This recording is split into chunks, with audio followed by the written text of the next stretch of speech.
الله من الشيطان الرجيم. بسم الله الرحمن الرحيم.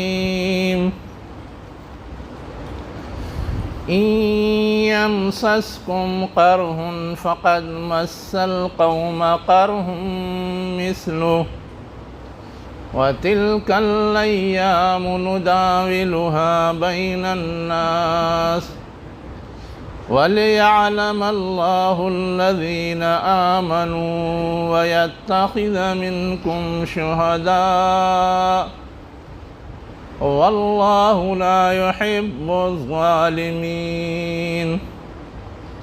وليمحص الله الذين آمنوا ويمحق الكافرين. صدق اللہ العلی العظیم. شروع اللہ کے نام سے جو انتہائی مہربان ہمیشہ رحم فرمانے والا ہے. اہل ایمان کو خطاب کرتے ہوئے اللہ تعالیٰ فرما رہا ہے اگر تمہیں کوئی زخم پہنچا ہے تو ویسا ہی زخم دوسرے لوگوں کو بھی پہنچ چکا ہے. یہ دن ہم گھماتے رہتے ہیں لوگوں کے درمیان تاکہ اللہ ان کے بارے میں جان جائے جو ایمان لائے ہیں،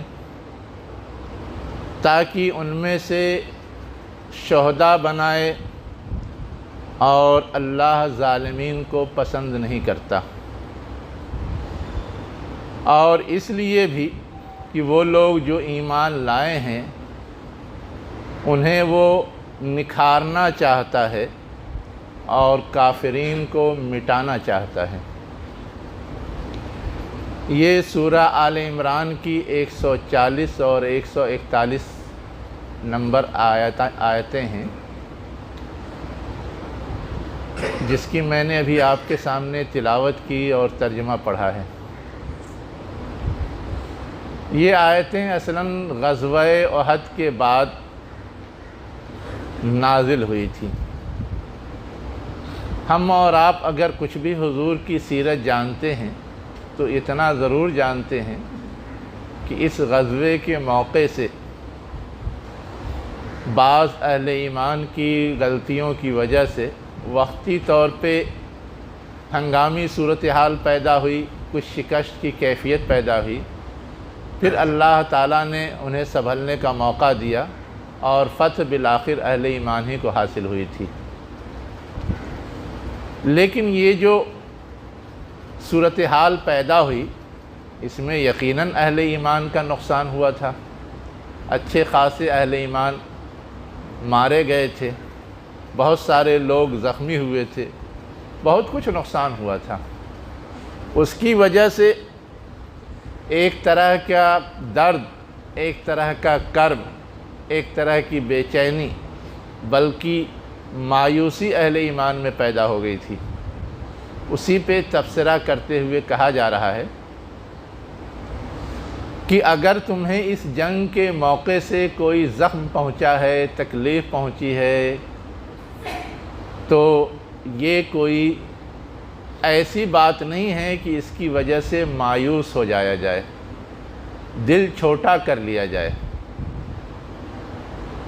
بطور مثال اشارہ دیا گیا کہ اسی غزوہ احد سے پہلے ایک غزوہ اور ہوا تھا جسے غزوہ بدر کہتے ہیں، جو اسلام میں پہلا غزوہ ہے. اس غزوہ بدر میں اہل ایمان غالب آئے تھے، کفار و مشرکین نے شکست کھائی تھی، ان کے بڑے بڑے سردار مارے گئے تھے، بہت سارے لوگ قیدی ہوئے تھے. کہا یہ جا رہا ہے کہ یہ کفار و مشرکین جو اللہ کے ماننے والے نہیں ہیں، ان کو شکست ہوئی، اتنا نقصان اٹھانا پڑا، اس کے باوجود انہوں نے ہمت نہیں ہاری، سال بھر میں ہی تیاری کر کے دوبارہ تمہارے مقابلے کے لیے آ گئے ہیں. تو آج اگر تمہیں کچھ نقصان پہنچا ہے، تکلیف پہنچی ہے، تو تمہیں ہمت نہیں ہارنی چاہیے، بلکہ دیکھنا یہ چاہیے کہ آئندہ کیا کرنا ہے، آئندہ کی تیاری کے کیا تقاضے ہیں، آئندہ اس ہار کو جیت میں تبدیل کرنے کے لیے کیا اقدامات ہونے چاہیے، فکر اس کی ہونی چاہیے۔ اس درد اور اس کرب اور اس پریشانی میں الجھے رہنے سے مسئلہ حل نہیں ہوگا۔ مسئلہ حل تو اس وقت ہوگا جب آئندہ کی تیاری کے ساتھ اور پورے ہمت اور حوصلے کے ساتھ مقابلہ کیا جائے اور پھر اللہ کی تائید اور نصرت سے حالات کو بدلنے کی کوشش کی جائے۔ یہ وہ بات ہے جو پہلی آیت میں کہی گئی ہے، اور ساتھ ہی ساتھ سمجھایا گیا ہے۔ کیا سمجھایا گیا؟ تِلْكَ الْأَيَّامُ نُدَاوِلُهَا بَيْنَ النَّاسِ، یہ جو دن ہیں، جو روز گزرتے ہیں، یہ دن ہمیشہ ایک جیسی حالت میں نہیں رہتے، یہ دن چینج ہوتے ہیں، اور جب یہ دن چینج ہوتے ہیں تو لوگوں کے احوال بھی چینج ہوتے ہیں۔ آج کوئی غریب ہے تو کل امیر ہو جاتا ہے، آج کوئی امیر ہے کل غریب ہو جاتا ہے، آج کوئی فاتح ہے کل مفتوح ہو جاتا ہے، آج کوئی جیتا ہے کل ہارتا ہے، اور کل جو ہارا تھا وہ آج جیت جاتا ہے۔ یہ اللہ تعالیٰ کا ایک سنت ہے، اس لیے کہ اس دنیا میں اللہ تعالیٰ نے انسانوں کو امتحان کے لیے بھیجا ہے۔ ہمیشہ اگر ایک جیسی حالت ہوگی تو پھر امتحان نہیں ہوگا، لیکن حالات میں اتار چڑھاؤ آئے گا، تبدیلی آئے گی، سب کا امتحان ہوگا۔ تو اللہ تعالیٰ نے یہ جو صورتحال رکھی ہے کہ حالات کو، وقت کو چینج کرتا رہتا ہے، اس کی حکمت یہ امتحان ہے۔ ہم اور آپ اس کو تھوڑا واقعات کی روشنی میں سمجھیں تو ہم کو اور آسانی ہوگی۔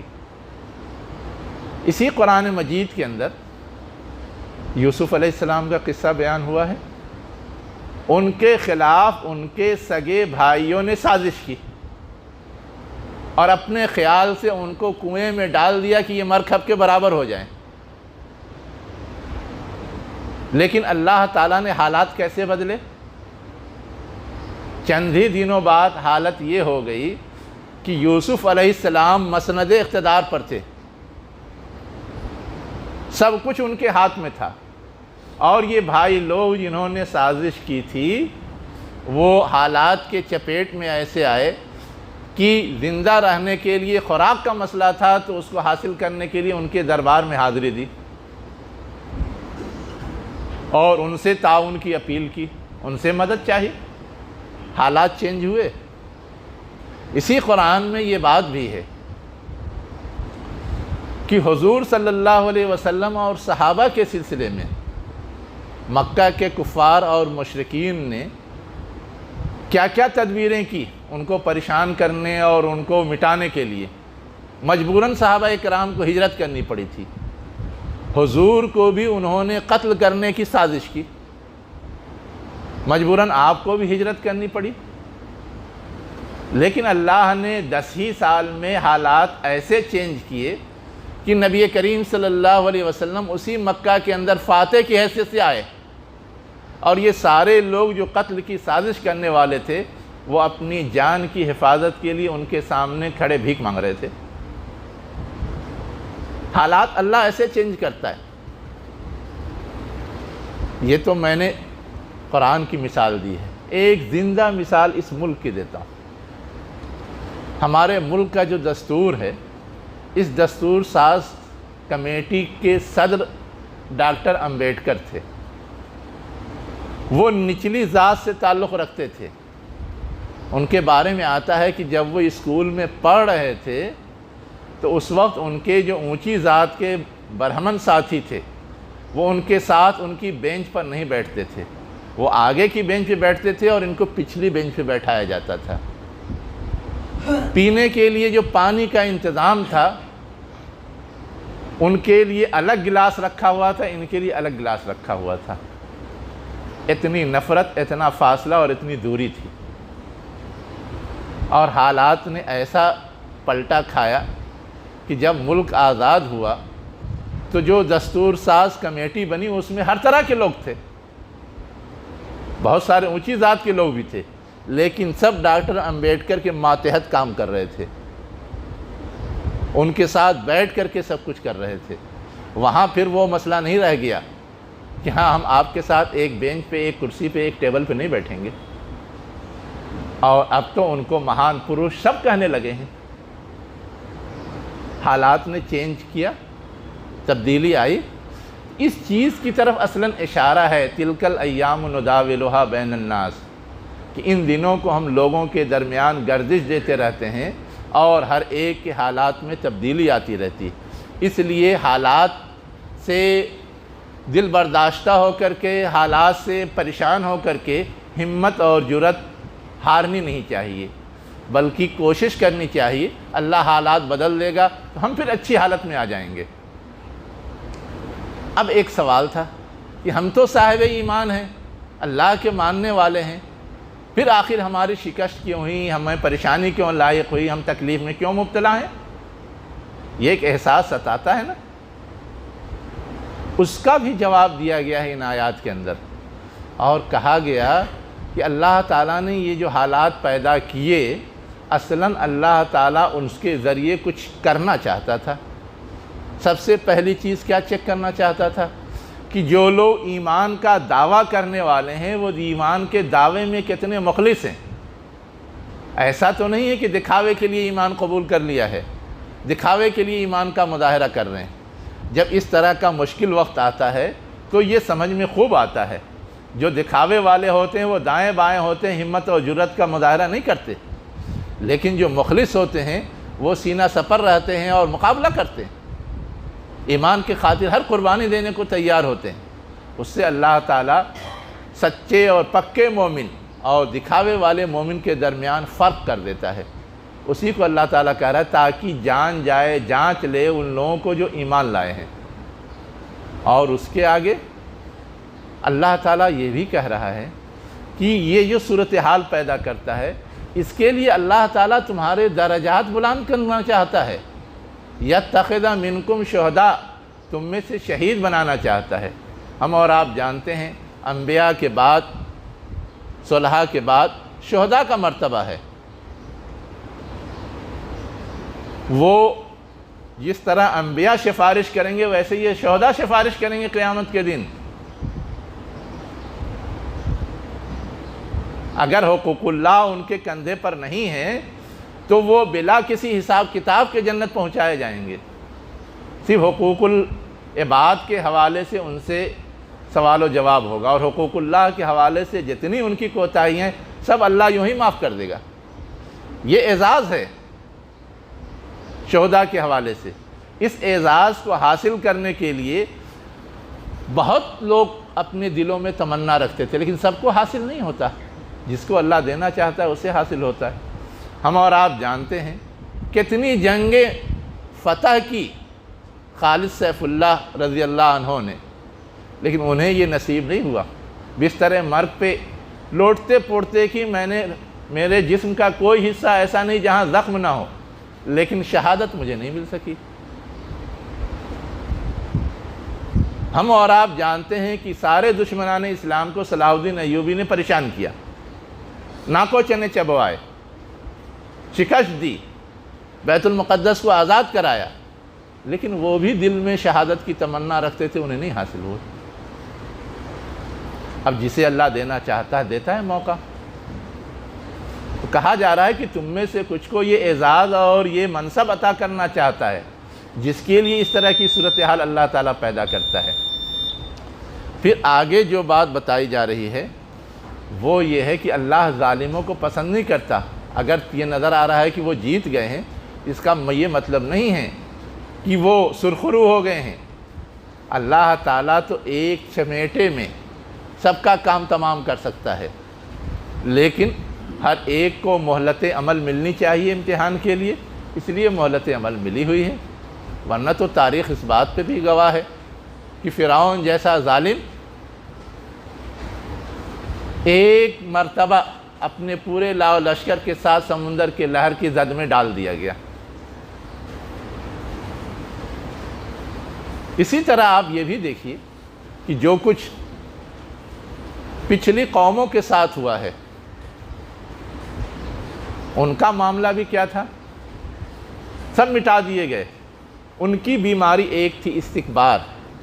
قوم نوح کے حوالے سے کہا گیا فاستکبروا، استکبارا، وہ بڑے بنتے تھے اور اسی لیے ظلم ڈھاتے تھے۔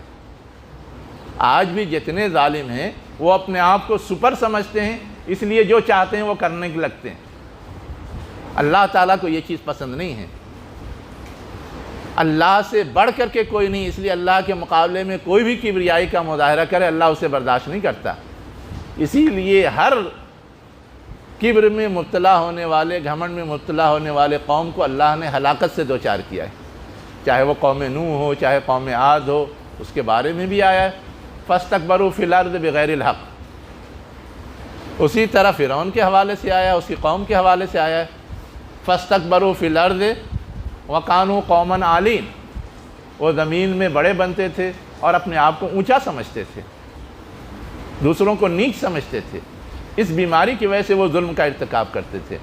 اللہ ایسے لوگوں کو پسند نہیں کرتا، دیر سویر مٹا دیتا ہے۔ آگے ایک دو بات کی طرف اور اشارہ کیا گیا ہے۔ کیا بتایا گیا؟ کہ اہل ایمان جو اس طرح کی صورتحال سے دوچار ہوتے ہیں، اصلاً اللہ تعالیٰ ان کو نکھارنا چاہتا ہے۔ ہم اور آپ جب مکھن سے گھی نکالتے ہیں تو اس کو رگڑتے ہیں، اسی کو بولتے ہیں عربی زبان میں تمہیز۔ ویسے ہی اللہ تعالیٰ مومنین کو ان کی کمزوریوں سے پاک کرنے کے لیے اس طرح کی آزمائشی صورتحال پیدا کرتا ہے۔ ہمیں اور آپ کو معلوم ہے کہ غزوہ احد کے موقع سے بعض کمزوریوں کا صدور ہوا تھا۔ مال غنیمت کی لالچ میں کہہ لیں یا اور کسی امید میں کہہ لیں، انہوں نے اپنے وقت کے امیر یا امیر لشکر یا رسول کے اطاعت سے گریز کیا تھا، ان کی بات کی نافرمانی کی تھی، کہا تھا کہ اس پہاڑی پر سے ٹلنا نہیں، لیکن یہ اپنے من سے طے کر کے ٹل گئے جب تک یہ حکم نہیں آیا تھا، کہا نہیں گیا کہ ہاں وہاں سے ہٹ جائیں۔ یہ ہدایت کی تھی کہ چاہے ہماری بوٹی نوچ دی جائے اور ختم کر دی جائے سب کے سب، پھر بھی تمہیں ہٹنا نہیں، لیکن اس کے باوجود ہٹ گئے۔ تو اب اس طرح کی کمزوریوں کو دور کرنے کے لیے تھوڑا تھپڑ مارنا، تھوڑا تماچا لگانا ضروری تھا۔